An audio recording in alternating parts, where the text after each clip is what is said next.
About a year ago, I made a video talking about extras, security, EMTs, all of these background characters that eventually made themselves either WWE superstars or they were bigger superstars in some wrestling capacity. In today's video, we're going to be checking out 19 WWE extras who became world champion by none other than WhatCulture. So with that being said, man, let's go ahead and get right into the video.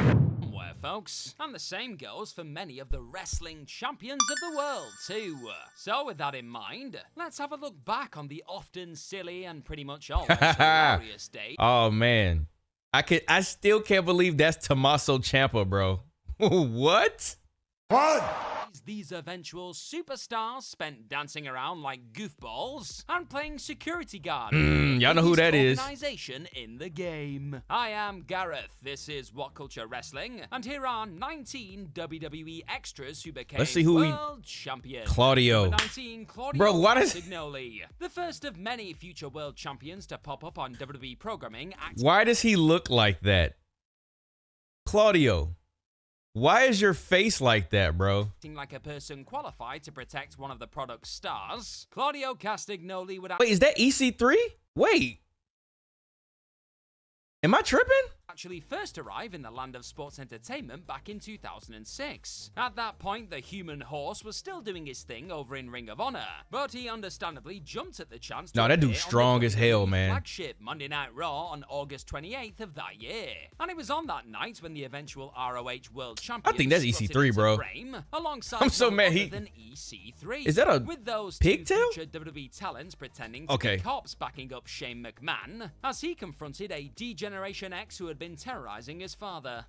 Okay, so it was EC3, and tonight I don't know if you guys, because I'm pretty sure I'm recording this after Smackdown. This is the June 7th Smackdown. There was some security there, and during my live stream, I'm like, y'all try to pay attention because some of these people are going to end up being one of those superstars that we didn't know they were who they were at the time. So you got to keep your eyes peeled, man. They hit LA Knight in there. Yeah. They hit CM Punk was one of the mobsters, I want to say, at one time. And then who else was in there? Hangman Adam Page. Yeah, it was a bunch of them, man. Hopefully, most people remember this cringy exchange more for the Blackpool Combat Club man's sneaky early cameo, rather than the string of inevitably dumb Vince, like, oh my god, Shawn Michaels, or the awkward promoting of Vince McMahon's DVD. But simply, the segment has not aged all that well. Number 18, Adam Cole, baby. Another eventual ROH World Champion whose where was Adam Cole at? Glory involved a brief WWE extra appearance. Future Undisputed Era and AEW man Adam Cole showed up in a Smackdown segment which aired on July 2nd, 2010, playing the role of a bloke drinking with the straight edge. What? No way! No way! What? That's Serena Deeb. That's Serena Deeb. That's Adam Cole? No way! I did not know that. What? Society Serena, that is AEW's exactly, that's Serena Deeb. Footage which showed her eventually being saved by CM Punk. It was actually later revealed that Cole was only given said extra gig as an apology. You see, originally he'd been sent an email by WWE saying they were so impressed by his work that they wanted to give him a tryout. But as Cole would later reveal to the Wrap, he soon realized that the company had made a mistake, with his itinerary actually containing Xavier Woods' real name of Austin Watson and not his own. Oh, dang, I do remember hearing about this. I think they talked about this on Up Up Down Down, if I'm not mistaken. Austin Jenkins. So it was likely just a case of someone mixing up the last names, wasn't it? It all worked out though, with a 19-year-old Cole being over the moon about getting to drink ginger ale on WWE TV with Selena. He didn't do too badly in the years that followed that cameo either, did he? Number 17, Bron Breakker, Carmelo Hayes, and Trick Williams. What? Now let's just get this out of the way. Wait, bro. Okay. In all fairness, I wasn't watching. Wait. I need to know when this happened in NXT, because that's Black and Gold NXT. That belt, that's from back in the day. That's from my era of NXT. So I need to know when the hell was Carmelo Hayes, Trick Williams, and Bron Breakker extras, bro. Early. While many may not technically class the NXT Championship as a world title, nah, F that, man. It is. Top strap it is one of the biggest brands in wrestling. It is. Means NXT carried WWE in 2019 and around 2020. It just about qualifies for this list, because it's my list and I make the rules. And with that in mind, before they were— Oh, shoot, they're gonna trick right there with Samoa Joe. Oh, that's so fire. What? Seen kicking all of the ass as the top champ in developmental. Braun Breaker. Hold on. There's Trick Williams, Braun Breaker. Oh, what? Right up under our nose, because that's Kyle O'Reilly and Adam Cole with the Undisputed Era. Please bring back the black mats, man. Bring back the black mats in NXT, please. Oh, this is so fire. Carmelo we ain't even got halfway in. I gotta stop pausing. I'm sorry, y'all. The part of tough-looking security guard. Breaker actually did this a number of times before losing the NXT Championship. You just never know. The aforementioned Adam Cole and Kyle O'Reilly went at it on August 10th, 2021. You just never know, man. And getting choked out by Samoa that Joe face is during crazy. 2021 segment with Karrion Kross. In order to wear that NXT gold, you have to do your time as a protector of the people, it seems. Now, I've got a quick question for you. Who do you think is the greatest NXT champion of all time? Is it Breaker, Hayes, Williams, or someone else? You let me know in the comments section. I mean, Adam Cole is up there for me. Number 16, Liv Morgan. Keeping in NXT for this next entry. Before fans were watching her beat Ronda Rousey and lift the Smackdown Women's Championship on the main roster, and stealing Dominic Mysterio, Morgan pretending to be one of them. Jumping all the way back to one of the first ever TakeOver events. February 11th, 2015's rival show posted a glamorous shout out to Tyler Breeze, man, which involved a fan jumping the rail and hopping onto the selfie stick star. This fan, it was a Liv plant. Morgan, would then be taken away by security. She was a but plant. This wasn't the last we'd see of the future world champion before her NXT in-ring debut. Morgan, who had been signed to a WWE deal a few months earlier, would then appear in a Breeze entrance at the TakeOver Unstoppable show on May 20th too. This time as a person taking selfies. Okay, that's fire. And gold worker before his match with Finn Balor. Number 15, Keith Lee. What? Wait a second. So we didn't know he was gonna bask in his glory. Please tell me he was some type of security, because anything else wouldn't make sense. Keith Lee was too big. Was always an absolute freak of nature who possessed the sort of limitless potential many felt would take him right to the top of the industry. Justice for Keith Lee, man. They are not using my guy the way he should be used. They didn't do it in WWE. They're not doing it in AEW. Keith Lee, come on home, man. And while he still hasn't quite managed to get his hands on a singles WWE main roster or AEW World Championship singles title yet, the lovable big lad did become NXT's top man. Bro, I'm saying, it was right there. Imagine Bronson Reed versus Keith Lee. Imagine Otis versus Keith Lee. Imagine Ricochet versus Keith Lee. I don't know if we had that match, but I would want to see it again in 2024. Who else? Imagine, who else?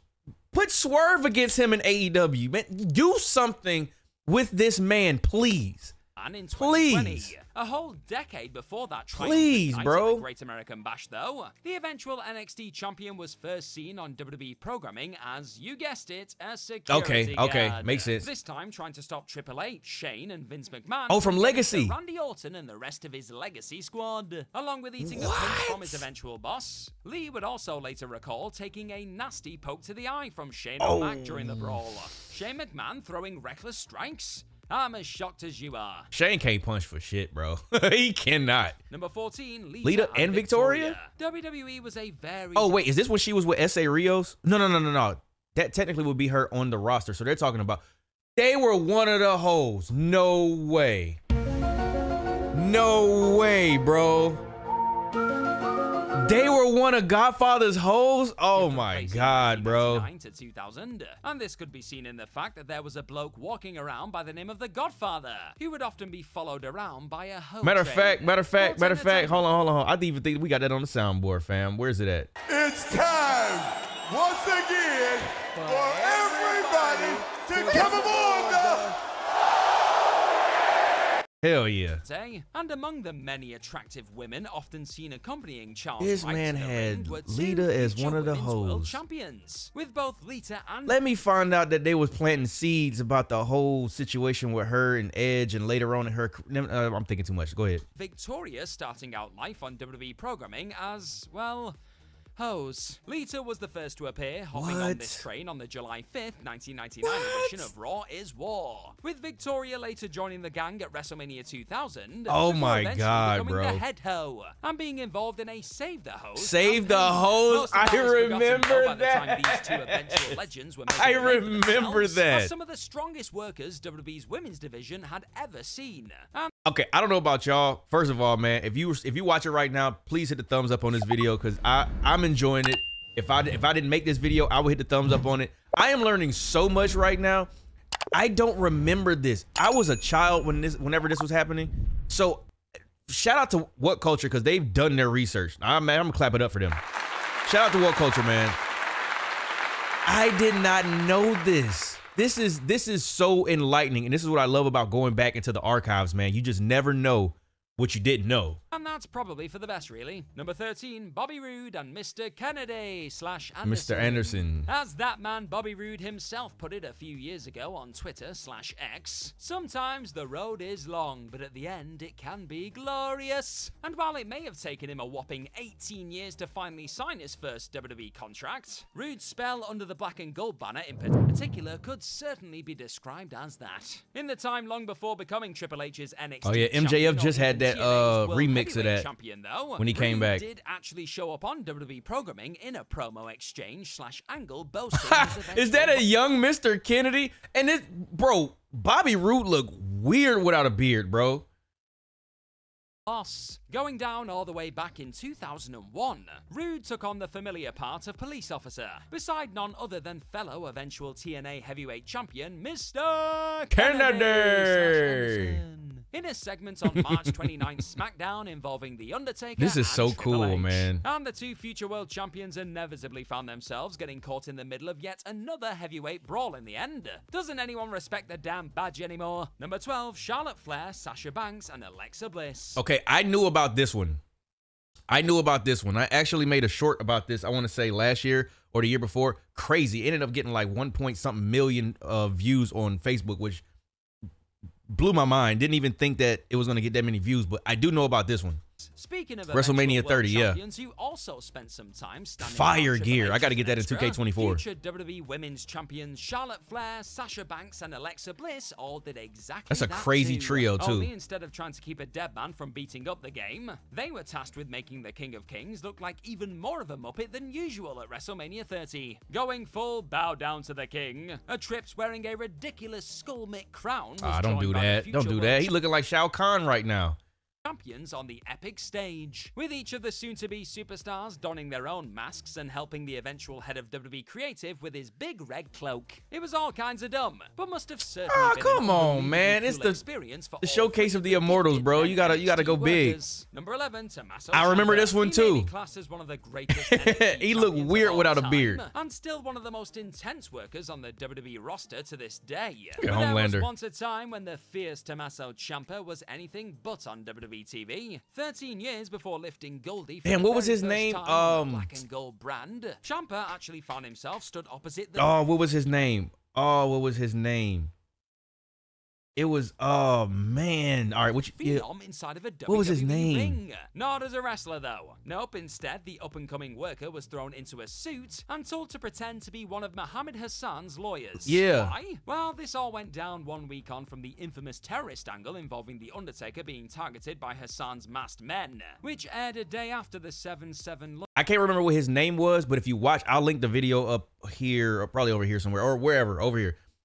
I made this video last year where I was discussing like 5 extras you didn't know, made it big in WWE or something like that. And he was on that list, but I can't remember what his name was. I know it's Tommaso Ciampa, but I can't remember what his name was in that angle. London bombings, with UPN eventually calling for the Hassan character to be taken off TV. So to get around his absence, WWE had Ciampa's Thomas Whitney Esquire. Thomas Whitney Esquire. That's what it was. Crazy name. explain why Hassan wouldn't be appearing on the Blue Show. That segment obviously didn't end too well for the future NXT champion, with the lawyer receiving a chokeslam and tombstone for his troubles. Man, he got the signature and the finisher. This video today, folks. Now go and hit that subscribe button. Definitely subscribe, man. For more of this WhatCulture wrestling stuff in this is a W video already. Sheamus. Oh yeah, I do remember This Sheamus. star would eventually go on to not just produce banger after banger after banger on the You better not say nothing about burgers either. 15 years, but also lift World Championship gold on a number of occasions throughout his time. He won earlier in his roster. career too. A few years before conquering John Cena. Yeah, he won early. WWE Championship though, Sheamus would become one of the latest hungry performers to appear on Raw as a member of security, with the violent powerhouse ejecting and eventually clashing with Degeneration. They be X hiding on them, November boy. 13, 2006 They be hiding show. them. Joined by Wade Barrett that night at a then Manchester Evening News Arena, with both men going through a tryout that day, the two future WWE superstars would try their best to keep Triple H and Shawn Michaels under control later on. However, Shamey ended up eating his first of many pedigrees from a star he'd eventually fight at WrestleMania 26 in the end. Interesting. That's enough, wild. It turns out another And young eventual world Drew. champion in Drew McIntyre was actually supposed to be involved in these segments that night too. But after being told he looked too much like a wrestler and would need to chop his hair off, Drew refused and was kept in the back. Number 9, Johnny Gargano. I think I remember this one too. Johnny Gargano's first ever WWE appearance has become the stuff of Wait, no, I hilarious don't legend. remember that. What the Beginning in hell? 2007, and as a warm-up contest for his upcoming WrestleMania. Bro, what is this outfit? What the hell? What is this outfit right now? Bout against Chris Benoit, MVP decided he'd test himself against the Not my champion boy. of Liechtenstein himself, Not young Johnny Cedric Wrestling, bro. Bonhausen. The United States Championship challenger swiftly defeated a hat and lederhosen wearing Gargano on the night of March 23rd. But this wouldn't be Johnny's last WWE cameo before eventually Yo, why Johnny look like he just got out? Oh my God. going on to become the heart and soul Shout out to of Michael NXT. Cole. In 2010, the future NXT champion also went full He looked like he security guard just on the came 25th home. edition of the show. That would eventually become the developmental brand we know today. Number 8, Diamond Dallas Page. DDP. Starting out life in the wrestling business as a manager we going way back. a Diamond Dallas Page who had been working for the AWA and FCW eventually ended up being given a tryout for an announcer role in the WWF. It wouldn't lead to Like these pictures, I'm wondering, like, is he saying yeah? Like, is he saying that to hold the pose, or is he just like, it's just silent? I don't know. I wasn't born around this time, so I have no idea. It just makes me wonder. a job in the end, but Page still appeared at that year's WrestleMania 6. Honky Tonk Man. Instead Yo, of shout out to Jimmy Hart. I know this is like mad random, but I had no idea that Jimmy Hart was behind the "Don't Turn Your Back on the Wolfpack" theme song from the NWO. I had no idea until like the past couple months that he was behind it. And shout out to C Murder because he was the one who did it too. Just sidebar. Just because he was on the screen. With a mic in hand, the man who would one day become WCW World Heavyweight What? Champion was plonked. This is the Tiger behind a King pink before Cadillac that before night, Carol driving Baskins. Rhythm and Blues themselves, the Honky Tonk Man and Greg Valentine, to the ring for their eventual interaction with the Bushwhackers. And this would turn out to be his last. Wait, was that Jimmy Hart? I don't know. Y'all tell me. WWF/E appearance for a decade, with DDP going on to become the adored People's Champion in WCW in the years that followed this brief Cadillac cameo. Number 7, CM Punk. Yup. Who could have ever known Yup. that the bloke first seen on WWE TV fanboying over Brock Lesnar backstage What? in 2003 would eventually go on to become one of the Pepsi most Man. iconic and must-see wrestlers in the history of the business, With the Tell me when I'm telling lies! That man is polarizing, bro. World Heavyweight and AEW World Championship gold as the AEW fumbled with this belt, man. They could have sold so many belts with the spray painted on X over it, calling back to the WCW, NWO. Oh, bro, they fumbled. They fumbled CM Punk, period, man. And I got that shirt because I got it when I went to Collision when they came to town. years rolled by. It's his second cameo appearance before officially arriving on the main roster, which most likely remember best though. Following on from agreeing to join the biggest wrestling promotion on the planet and threatening to leave ROH with their own top strap, the then OVW talent eventually ended up playing one of the OVW put out gangsters some hanging onto the side of a car OVW put during out some WWE champion John banger Cena's wrestlers, WrestleMania bro. 22 entrance. Fast forward 5 years, and Punk would trade the fedora Pipe and bomb for a legendary belt Best in the World shirt and pipe bomb, as he collided with Super Cena over the top strap in an all-timer of a main event at Money in the Bank 2011. Oh, how time flies. Oh my God, bro. That pop that Punk got at Money in the Bank. That whole moment, man, the boos for Cena.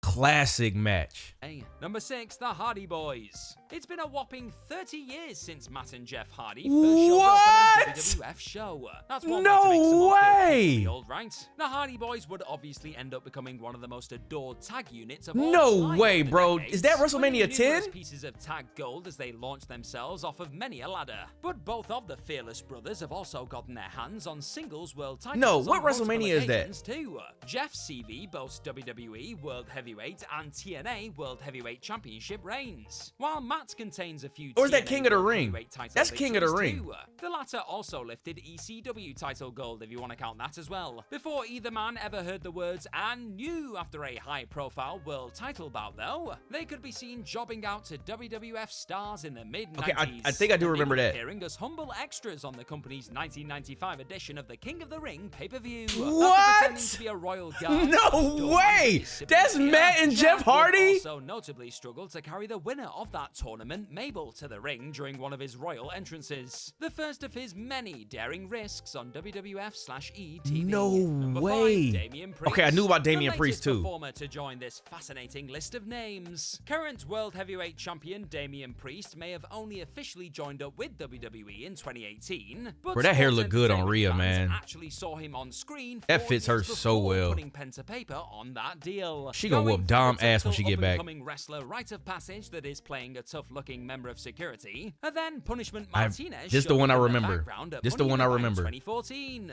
This particular segment saw With a the Stephanie Bellas. McMahon in full belittling every talent who got in her way mode, with Nikki and Brie Bella's reliving of Steph's recent mud pool bath courtesy of a fired Vicky Guerrero, leading to the McMahon having the latter Bella, who had quit WWE around this time as part of the ongoing McMahon, Kane, Daniel Bryan storyline, escorted from the building. It's as painful a watch as you'd expect, folks. Number 4, Braun Strowman and Becky Lynch. For a time What? there, the party animal.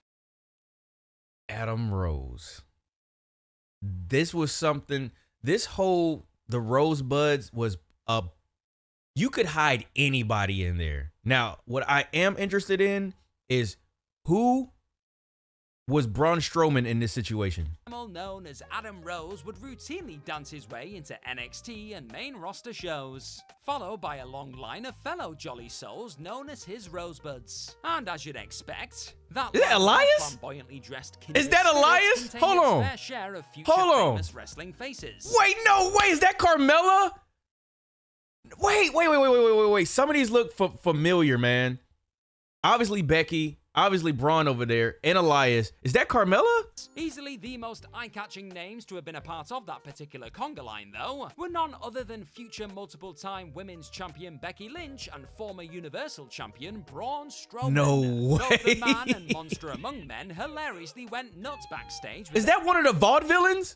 I think I'm just seeing people now. a Party King following May 26th episode of Raw, with that Fallout clip showing off a Lynch looking like a princess/predator Bro. alien hybrid, and What? Strowman channeling his inner mighty gladiator. 2014 was quite a year for eventual world champion cameos, wasn't it? What? Number 3, Bryan Danielson. It's common knowledge that Bryan Danielson. Oh my God, those hideous pants from Cena. I remember that. In the early 2000s, with the legend who would eventually hold WWE and World Heavyweight Championship gold on numerous occasions, famously locking up with John Cena on Velocity back in 2003. Oh, man, Velocity. And this all went down after the star had already been signed on a developmental And they were deal corduroy? and Man, I know he released was by hot. WWE a few years earlier. Around the time of that well-known Cena showdown, though, Danielson would also add another respected accolade to his ultimately impressively long list of accomplishments within the business. Appearing as a security guard, of course, the eventual AEW star could be What? found doing his best to keep a streaking Brian Kendrick under Oh control my God, Brian Kendrick is naked on TV. You see, Kendrick had been challenged to perform this act by Sean O'Haire in the middle of the latter's Devil's Advocate run. And it was during the surreal few minutes that involved him oh my God, the flip phone in the buff with the antenna. An A-Train match when a comically animated D-Bry dressed as security tried to step in and stop him in his tracks. And as it turns out, that Mike Chioda, Danielson's All Elite rivals would follow in his footsteps too. Number 2, MJF. I remember this. Getting in the way of this is a famous one. This is a famous one, and I think they touched on this, if I remember correctly, in AEW not too long ago, maybe last year. I think during his championship run. Obviously, Samoa Joe hit him real quick. Yeah, this is soon to be AEW. Once people found this, they were like, "No way, he was in NXT." Had a far more intimidating object. He was on Tough Enough too, if y'all didn't know, or he auditioned for Tough Enough too. In front of him than his Revolution 2023 rival did.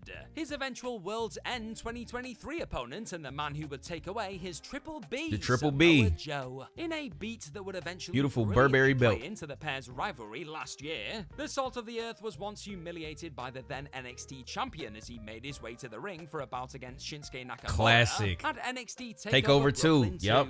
Shoving the yellow shirted yes, I remember that. It was that little moment. Because in it, I think MJF, he remade this clip, but he pushed somebody out of the way when he was in AEW. Joe after MJF's WWE tryout that day, which would only make that chip on the 19-year-old shoulder. Damn, he was 19? Using that embarrassing push as fuel to fire him right to the very top. Absolutely. Number 1, Jon Moxley. The man who would go on to Dean become Ambrose? the undisputed ace of All Elite Wrestling. Jon Moxley made his WWE main roster singles debut as Dean Ambrose against none other than the legendary Jesus in April 2013. Bro, that was some Teddy Long. You going one-on-one with The Undertaker. That's your debut match?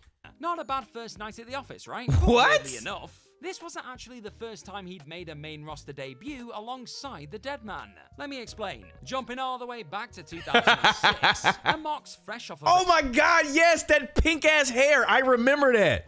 What the? Oh my God, bro. What was Mox on? Velocity was given the chance to be a part of the Phenom's chilling return entrance at that year's Royal Rumble. And it was here when he appeared as a druid. He was a druid? No way. He was one of the druids? That's insane. How did you even find that out? Because torches, before the spooky big man fired out lightning from his hands to freak out Kurt Angle. A few more tryouts and years later, and this hooded extra would finally be handed a developmental deal, kicking off a WWE run which would ultimately lead Shield, to bro. WWE The Shield was great.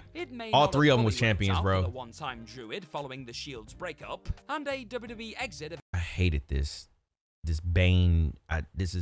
Why did you have to do him like this on his way out? Eventually went down in 2019, but it was here when the purveyor of violence rediscovered who he really was. A violent force to be feared, and one who would also lift AEW and IWGP World Championships in the years to come. Raise a torch to the ace, folks. Yo, W video, what culture, bro? Hey, I gotta clap it up, man. This was one of the best videos I've watched from What Culture Wrestling. If you are not subscribed, please go subscribe to them, man. I appreciate all of y'all, man. And let me know which one of these were the most outrageously just out of the blue that you had no idea. I think the craziest one that I saw on this list was Adam Cole at the bar. Had no idea that was a thing. And the fact that he was underage and drinking ginger ale. And we know Adam Cole as Chugs. He's such a good person, but man, he is a phenomenal heel. And in this video, we discuss the art of turning heel.